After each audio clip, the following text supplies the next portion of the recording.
ہے، آؤ اس بدعت کے بارے میں بتلاؤں جس بدعت کو لوگوں نے واجب کہا ہے، آؤ اس بدعت کے بارے میں بتلاؤں جس بدعت پر لوگوں نے کتابیں لکھی ہے۔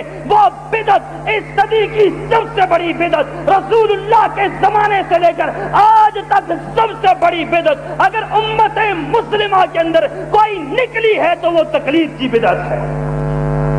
تقلید کائنات کی سب سے بڑی بدعت ہے۔ تقلید کیا ہے؟ تقلید بدعت ہے۔ تقلید کو کوئی سنت سے ثابت نہیں کر سکتا، اور آج تک کوئی اس کے بارے میں جانتا نہیں ہے کہ تقلید کتنی بڑی بدعت ہے۔ تقلید نے امت کو کس طرح پارا پارا کیا ہے۔ آج تک آپ نے سنا نہیں ہوگا جو کل 40 دیتے ہیں وہ یہ تو کہتے ہیں یہ ہم دیتے ہیں، لیکن اس کو فرض نہیں کہتے، لیکن تقلید کرنے والے تقلید کو فرض کہتے ہیں۔ جاؤ ان کی کتابوں کو پڑھو، ان کی کتابوں کے اندر لکھا ہے تقلید فرض ہے، تقلید شخصی واجب ہے۔ امام ابو حنیفہ کی تقلید واجب ہے، امام شافعی کی تقلید واجب ہے، امام مالک کی تقلید واجب ہے، امام احمد بن حنبل کی تقلید واجب ہے۔ میں یہ پوچھنا چاہتا ہوں اس واجب پر کیا قرآن سے کوئی دلیل دے سکتا ہے؟ یہ محمد رسول اللہ کی حدیث سے کوئی دلیل پیش کر سکتا ہے؟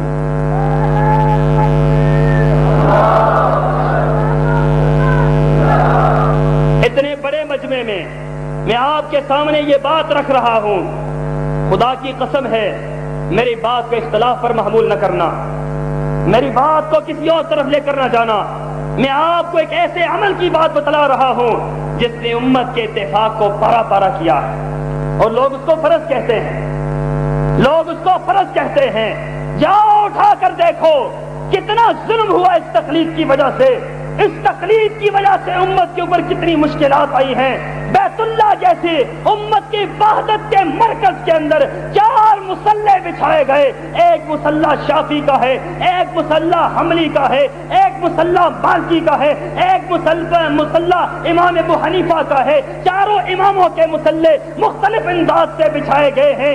ایک نماز پڑھتا ہے، دوسرا نہیں پڑھتا، دوسرا پڑھتا ہے، تیسرا نہیں پڑھتا، تیسرا پڑھتا ہے، چوتھا نہیں پڑھتا۔ چاروں امام مختلف انداز سے پڑھتے ہیں، چاروں کے مختلف طریقے ہیں۔ یہ امت کے اندر یہ بدعت نکلی ہے، اس بدعت نے امت کے اتحاد کو پارا پارا کیا ہے، امت کے اتحاد کو بگاڑ کر رکھ دیا ہے، امت کے اتحاد کا ستیہ ناش کر کے رکھ دیا ہے۔ رب کعبہ کی قسم ہے اس وقت تک دنیا کے اندر امن قائم نہیں ہو سکتا ہے جب تک تقلید کا کلا کما نہیں ہو جاتا۔ جب تک تقلید کو نہ چھوڑا جائے اتحاد ہو سکتا ہے۔ ہم کہتے ہیں اللہ کے رسول کی بات ماننی ضروری ہے، وہ کہتے ہیں امام ابو حنیفہ کی بھی ضروری ہے، اتحاد ہو سکتا ہے۔ ہم کہتے ہیں حدیث آ جائے اس کے بعد کسی کی بات کو اہمیت دی جا سکتی، وہ کہتے ہیں حدیث آ جائے لیکن ہمارے امام کی بات آ جائے ہم اپنے امام کی بات کو مانیں گے۔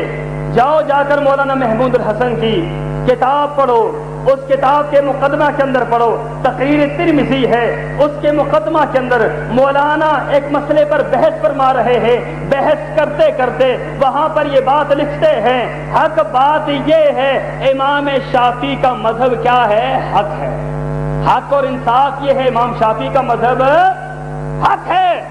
لیکن کیا مسئلہ ہے؟ ایک طرف انصاف بھی ہے، ایک طرف حق بھی ہے، پھر کیا تکلیف ہے؟ پھر کیا پریشانی ہے؟ کہتے ہیں پریشانی یہ ہے جس پریشانی کے بارے میں آپ کو میں بتلا رہا ہوں۔ تقلید اس وقت امت کی سب سے بڑی پریشانی ہے، تقلید بدعت ہے، اور یہ بدعت امت کے لیے سب سے بڑی پریشانی ہے۔ کہتے ہیں مسئلہ یہ ہے وَلَٰكِنْ نَحْنُ الْمُقَلِّدُونَ، ہم امام ابو حنیفہ کے مقلد ہیں، ہم پر ہمارے امام کی تقلید واجب ہے۔ حق اپنی جگہ پر، انصاف اپنی جگہ پر، حدیث اپنی جگہ پر، رسول اللہ کے فرمودات اپنی جگہ پر، سنت اپنی جگہ پر، قرآن کی آیات اپنی جگہ پر، صحابہ کے فرمودات اپنی جگہ پر، لیکن مسئلہ یہ ہے ہم امام ابو حنیفہ کے مقلد ہیں۔ امام ابو حنیفہ کی تقلید ہمیں یہ بات سکھلاتی ہے ہم حدیث کو چھوڑ دیں اور امام ابو حنیفہ کی بات کو مان لیں۔ یہ بات کہی جا رہی ہے، خدا کی قسم ہے یہ فتنہ ہے امت کے اندر، تقلید سے بڑھ کر امت کے اندر کوئی فتنہ نکلا نہیں۔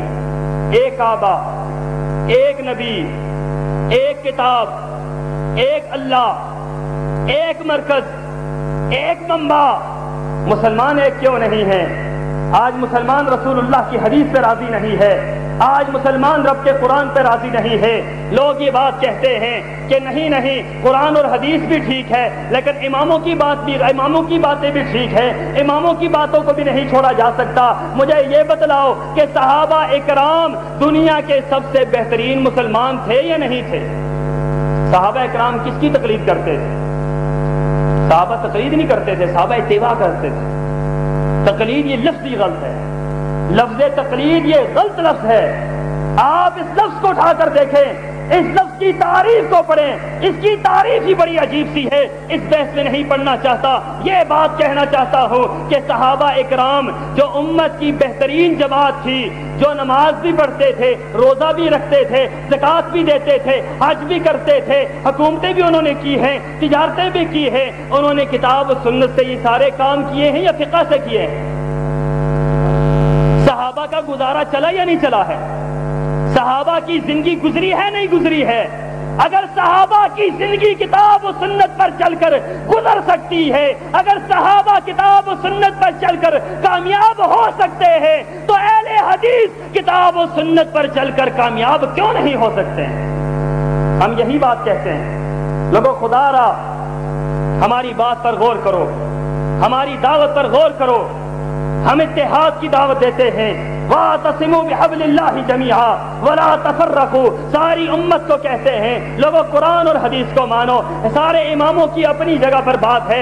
امام ابو حنیفہ کی قدر کرتے ہیں, امام مالک کی قدر کرتے ہیں, امام شافعی کی قدر کرتے ہیں, امام احمد بن حنبل کی قدر کرتے ہیں, ہم بزرگوں کا احترام کرتے ہیں, علماء کو دل سے تسلیم کرتے ہیں. لیکن کوئی شخص یہ بات کہے, رسول اللہ کی حدیث آ جائے, امام کی بات کو مانو, رب کعبہ کی قسم ہے یہ بات منظور ہو سکتی نہیں ہو سکتی.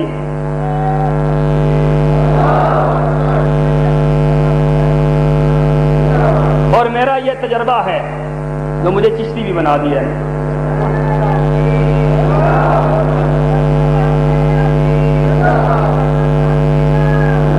بھئی بات یہ ہے, دیکھیں آپ لوگوں نے نسبتیں نکالی ہیں اور یہ بدعی نسبتیں ہیں, یہ بدعتی نسبتیں ہیں. کون سی نسبتیں؟ کوئی شخص کہتا ہے میں حنفی ہوں, کوئی کہتا ہے میں شافعی ہوں, کوئی کہتا ہے مالکی ہوں, کوئی کہتا ہے حنبلی ہوں. یہ نسبتیں کون سی ہیں؟ بدعی نسبتیں, بدعی نسبتیں ہیں. یہ لوگوں نے اپنی طرف سے ایجاد کی ہے, لوگوں نے یہ دین اپنی طرف سے ایجاد کیا ہے, فقہ اپنی طرف سے ایجاد ہوئی ہے, فتاوی عالمگیری اپنی طرف سے ایجاد ہوئی ہے, در مختار اپنی طرف سے ایجاد ہوئی ہے, رد المختار اپنی طرف سے ایجاد ہوئی ہے, فتاوی عالمگیری اپنی طرف سے ایجاد ہوئی ہے, ہدایہ شرح وقایہ اپنی طرف سے ایجاد ہوئی ہے, قدوری منیت المصلی نور العزا اپنی طرف سے ایجاد ہوئی ہے. یہ اپنی طرف سے ایجاد شدہ ہے, اماموں کی اختراع کردہ ہے. ہم ان کو تسلیم نہیں کرتے ہیں, ہم ان کو نہیں مانتے ہیں. کوئی شخص یہ نہیں کہہ سکتا آپ اسلام سے خارج ہو گئے, لیکن میں یہ دعوت